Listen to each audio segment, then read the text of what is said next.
경찰서에서 연락은 언제 올지 몰라요. 누구나 살다가 억울한 일로 경찰 조사 연락을 받을 수도 있고, 내가 고소를 당한지 모르는 상태로 고소를 당하기도 하거든요. 자칫하다가 조사를 잘못 받게 되면은 10점 만점에 내가 2점 잘못한 걸 가지고 8점을 잘못한 게 될 수도 있다. 나가서 조사를 받는 순간 내 말 한마디는 유죄의 증거가 될 수 있어요. 돌이킬 수가 없습니다. 경찰서에서 연락이 왔을 때 알아두시면 좀 좋은 포인트들을 오늘 몇 가지 말씀드릴 테니까요. 끝까지 잘 들어주시면 좋을 것 같습니다.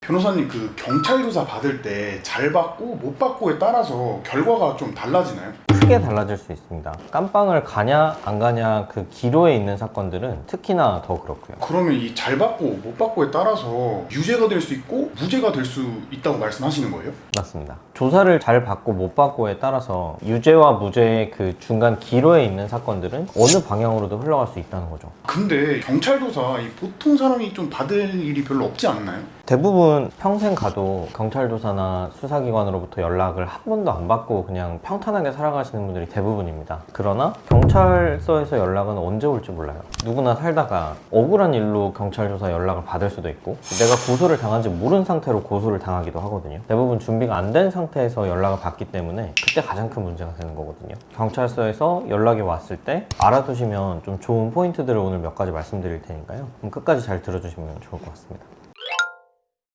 경찰 조사 이 받는 법이 사실 모든 사람들이 좀 알아둬야 될 그런 필수 교양 같은 거네요. 그쵸. 이건 실제 사례인데요. 헬스장에 갔다가 우산을 본인 우산이 아니고 남의 우산을 가지고 왔어요. 근데 실제 그 사건을 가지고 절도죄로 고소를 당한 겁니다. 그런 사건도 마찬가지로 그냥 경찰서에서 나오라고 해요. 그럼 일단 나가서 조사를 받아야 됩니다. 자칫하다가 조사를 잘못 받게 되면은 10점 만점에 내가 2점 잘못한 걸 가지고 8점을 잘못한 게 될 수도 있다. 그런 부분 때문에 얼마든지 발생할 수 있는 일이라고 생각을 해두시는 게 도움이 되실 겁니다. 괜히 뭔가 경찰 조사 잘못 받으면 큰일 날 것 같은 그런 마음이 드는데, 우선적으로 절대 하면 안 되는 말 어떤 게 있나요? 일단 경찰 조사라는 게 무엇인지, 어떻게 진행되는지, 이걸 왜 하는지를 먼저 이해를 하셔야 되는 게, 일단 경찰 조사는 지금 여러분을 처벌시키기 위해서 처벌을 해야 되냐 말아야 되냐를 결정하는 자리거든요. 그냥 뭐 커피 마시는 미팅하는 자리가 아니에요. 경찰 조사를 이제 받게 되는 경우에는 두 가지가 있습니다. 첫 번째는 내가 고소를 당했을 때, 그리고 두 번째는 내가 고소를 했을 때. 그 두 가지 모두 염두를 해두셔야 되는데요. 고소를 당했을 때 순서는 어떻게 흘러가냐면, 경찰서 전화가 옵니다. 누구누구씨 A라는 사람으로부터 고소를 당했습니다. 일정 되실 때 서에 한번 나오셔서 몇 가지 그냥 확인만 하면 되니까 조사 받고 나가시죠 하고 연락이 오거든요. 알겠습니다 하고 그 다음날 나가요. 다음날 나가서 목적이 뭐고 이게 의도가 뭔지 모르는 상황에서 그냥 의도한 대로 그냥 흘러갑니다. 몇 월 며칠 몇 시에 뭐 누구랑 만나서 뭐 이거 하셨죠? 그 질문들을 가만히 들여다보면은 다 의도와 목적과 방향성이 있어요. 수사기관 목적이 뭡니까? 처벌을 시키고 범죄를 증명하는 거죠. 억울하게 누명을 쓴 사람의 억울함을 밝혀주는 게 수사기관의 목적은 아니거든요. 그럼 경찰 조사는 진짜 이 사람이 억울하게 누명을 썼나 이런 게 궁금한 게 아니고, 이 사람이 범인이 맞냐 안 맞냐 이거를 따지는 방향성 있는 과정이네요. 그쵸. 어떻게 보면 답이 정해져 있다고 보면 됩니다. 조사를 받는 조사 대상자가 죄가 있다라는 걸 증명하기 위한 자리거든요. 특정한 방향성과 특정 답을 찾아가기 위한 질의응답 자리라고 생각을 하셔야 되고, 만반의 준비를 하신 상태로 조사를 받아야 미연에 방지를 할 수 있다는 거죠. 그러면 경찰 조사에서 꼭 피해야 되는 말이나 행동 이런 게 있을까요? 일단 첫 번째는 조사를 받으러 나가는 시점을 준비가 된 상태로 미루시는 게 좋습니다. 잘못 오해를 하시게 되면 무조건 미뤄라, 뭐 도망 다녀라, 뭐 회피해라 라고 들리실 수도 있는데, 그렇게 오해를 하시면 안 되고요. 내가 어떤 방향으로 답변을 해야 되는지, 물론 거짓말이 아닌 한도에서, 그리고 내가 하는 말에 대한 그 증거가 뭐가 있는지 무조건 조사 대비를 할 시간을 확보하셔야 된다. 그게 첫 번째입니다. 내일 뭐 오후 2시에 나와서 조사 받으시죠? 네, 알겠습니다.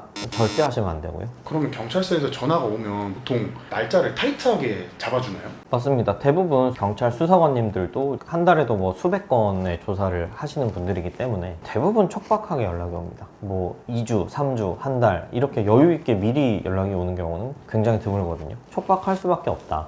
최소 요 정도는 미뤄라 하시는 좀 기간이 있으실까요? 저희가 형사사건을 상담을 해서 수임을 하게 되면 보통 변호인 의견서를 준비하는데 최소 열흘에서 이제 보름 정도가 걸립니다. 그래서 최소 2주 이상의 시간을 확보가 돼야 되고요. 다만 좀 복잡한 사건의 경우에는 증거 중에 녹취록이 있을 수도 있고, 뭐 문자, 이메일, 아니면 관련자의 뭐 진술, 뭐 증언이 있을 수도 있습니다. 그걸 2주 안에 확보하기도 생각만 해봐도 빠듯하겠죠. 그렇기 때문에 4주 이상이 걸리는 경우도 있고요. 첫 번째는 조사 날짜를 준비될 때까지 미뤄라 라고 하셨는데 두 번째는 어떤 거예요? 자, 두 번째는 즉석에서 정확하게 기억이 나지 않음에도 불구하고 확답하기. 예를 들어 지난주 수요일 점심에 짜장면을 먹었나요? 라고 질문을 했어요. 잘 기억이 안 나는데 네, 그런 것 같습니다 라고 답변을 했어요. 나중에 결제 내역이랑 카드, 뭐 증거, 사진을 찾아보니까 짬뽕을 먹었어요. 그러면 그 다음 조사 때 수사관은 거짓말을 하고 있다고 생각을 하고 전 회차 조사를 받았을 때 그 내용을 보여줍니다. 사실대로 진술한 게 맞나요? 라고 물어보고 네, 지난번 조사 때는 짜장면 먹었다고 했는데 짬뽕을 먹으셨다고 나왔는데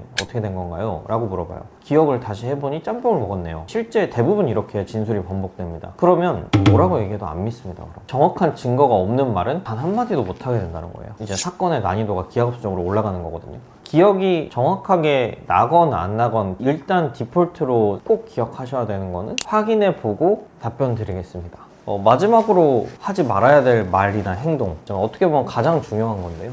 말을 많이 하지 마십시오. 말을 많이 하다 보면 꼬리가 밟힐 수도 있고 앞뒤가 꼬일 수 있습니다. 어떻게 보면 앞에 말씀드린 부분들이랑 연결된 포인트고 가장 중요한 포인트이긴 한데요. 말을 많이 하는 거를 하지 말아라. 세부적으로는 수사관님이 하는 질문을 끝까지 듣고 3초를 기다리고 초등학생한테 설명을 하듯이 천천히 말하십시오. 수사관은 질문을 하고 답변을 하는 내용을 타이핑을 쳐서 조서를 즉석에서 작성을 합니다. 그게 피의자 신문 조서라는 그 문서인데 따다다다다닥 얘기를 해요. A 얘기했다, B 얘기했다가 오락가락 합니다. 그러면 조서가 정리가 안 돼요. 천천히 답변을 하셔야 내가 말하는 진술을 충분히 다 담아줄 수가 있습니다. 실제로 경찰 조사 받을 때 말이 많아지고 이런 경우가 많나요? 많죠. 사람이 긴장을 하게 되면 말이 아예 없어져서 얼거나 갑자기 뭐 아무 말 대잔치처럼 쓸데없는 말을 너무 많이 한다거나 의외로 후자인 경우도 많습니다. 그래서 저희 같은 경우는 일단 조사를 할 때 같이 이제 동행을 해드리니까 갑자기 의뢰인분께서 폭주를 하시는 경우가 있어요. 이걸 얘기를 이 타이밍에 하면 안 되는데 그럴 때는 적절히 개입을 해서 저희가 제지를 한다든가 그런 경우가 굉장히 많습니다. 저희도 당황스럽기도 하고요. 그럴 때는.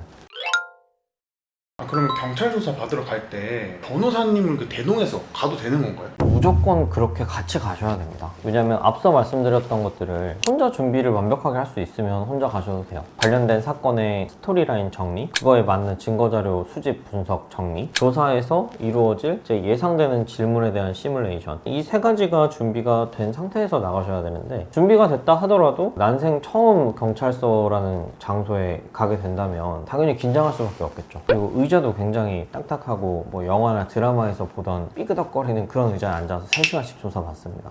그러면 누구라도 긴장을 하고 실수를 할 수밖에 없거든요. 그렇기 때문에 전문가와 대동을 해서 그런 최악의 경우를 방지할 수 있는 이 장치들을 심어 놓는 거죠. 경찰 조사를 물론 여러 번 받으신 분들은